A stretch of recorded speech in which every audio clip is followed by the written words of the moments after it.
Hello, I'm Robert, and you're welcome here in my busy little shop. On today's episode of What's on the Workbench, I'm going to address a issue that may come up. I've only really had it happen one time where someone says my belt is too long or my belt is too short.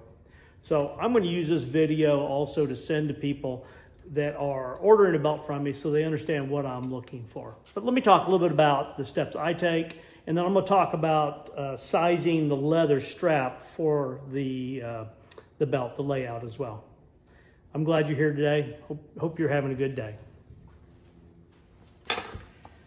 So when I have someone that's going to order a belt, obviously the best case scenario is either they're in front of me and they can use my sizing belt and try that on and find out what size I need to make it. I've got a belt here. It's actually about 63 inches long. There's a hole every inch with the notation on that of the length. So when the person tries the belt on, snugs it up to what feels good. They're not trying to hit any specific hole on there. They just tighten it to where it feels good. I'll ask them to tighten it up one extra notch tighter to see if that feels better or if it confirms that the last spot is the best place. So this is obviously the best way. This belt's 1.25 inches. So I chose 1.25 inches wide belt on purpose for my sizing belt. I make belts typically that are a 1 inch, 1 1/4, and 1 1/2. I chose one in the middle because if I made this out of a 1 inch strap, then if I sized it and then they wore a 1 1/2 inch, it may fit them differently, and obviously the other way around. So this kind of splits the difference there.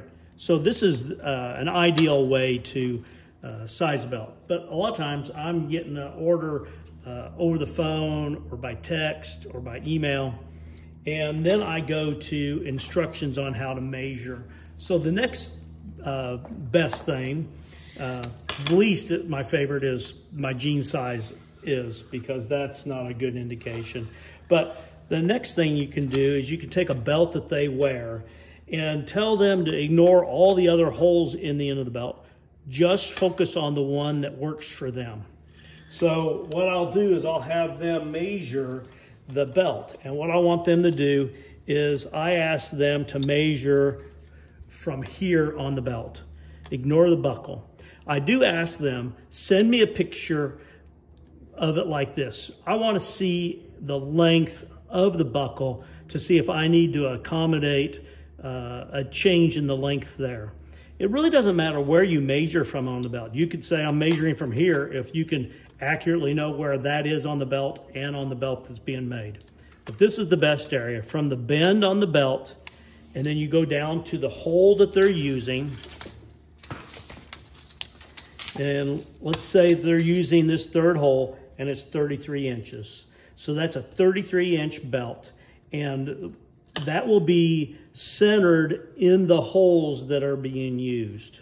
So if it's a 33-inch belt, then I know that they're looking for an 1.5 inch wide belt, 33 inches to the hole used. That's the driving factor for the rest of it. So on a typical belt, unless they have some special request, then what I will do is I'll add 10 inches to the total length, and that's the length of the strap that I need to make the belt. So, but for the measuring purpose, measure from here. Yep, gets in there. From here to the hole used. If the belt's got a curve in it, like this, then I just tell them to try to follow the best they can and turn at that place where it's got a bend and then measure to the hole. Okay, I think that makes sense. So, so that's how you measure to take an order for a belt. Like I said, I want a picture here so I can see the buckle and the length to that hole being used. Sometimes they want to say, then the belt's this much longer, and typically that's not all that important. The reason why I say it's not that important is they may be in the last hole here, they may be in the first hole, they may be in one that's carved with a pocket knife here in the belt. All I need to know is the hole that they're using, because then I'm going to go 6.5 inches to the end of the belt from the hole used. So if this was it here, then it's 6.5 inches. That gives you enough wraparound to tuck into the next belt loop on the jeans. I have had some people said, I like it a little bit longer. I ask them how much, and I just add that to it. Let me back up. So that's the easy part. You've got the how to measure the belt out of the way. The next thing is, if you're making the belt, how much leather do I need to make that belt for a 33? And there's lots of formulas out there. I see where people are saying, you know, add 8.5 inches or add this much plus the bend, and, you know, or 9 or 9.5 inches. To me, it's easier to take some of that math out of it. So the way I do it is, if it's a 33-inch belt, and that's 33 to the hole worn, I'm going to have 6.5 past that point. I add 10 inches. So if it's a 33-inch belt to here, then I'm going to need a 43-inch completed belt. That's the distance to the tip and to hook the buckle on. Add 10 inches. So that's what I'm going to finish the belt at. I will add an inch or two more just for trimming, but I'm going to trim that off. So if that's a 33-inch belt, I'm going to end up with a 43-inch strap that's finished from the round end here to the end of the English point. Add 10 inches. Then I set the buckle in 3.5 inches, and the tip is the 6.5 inches. That's the 10 inches. So I just thought maybe a quick video. I see a lot of places where people are asking, you know, what length strap do I need? And people are trying to explain it. You know, obviously the first thing is understanding what length of a belt that we need.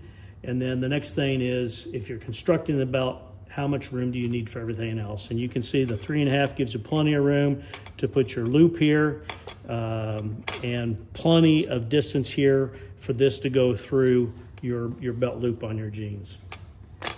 I hope that helped clear it up. Hopefully I didn't confuse anything here. Hope you're having a great day. Please like, share, and subscribe. And I do appreciate my regular viewers and new ones as well. Have a great day.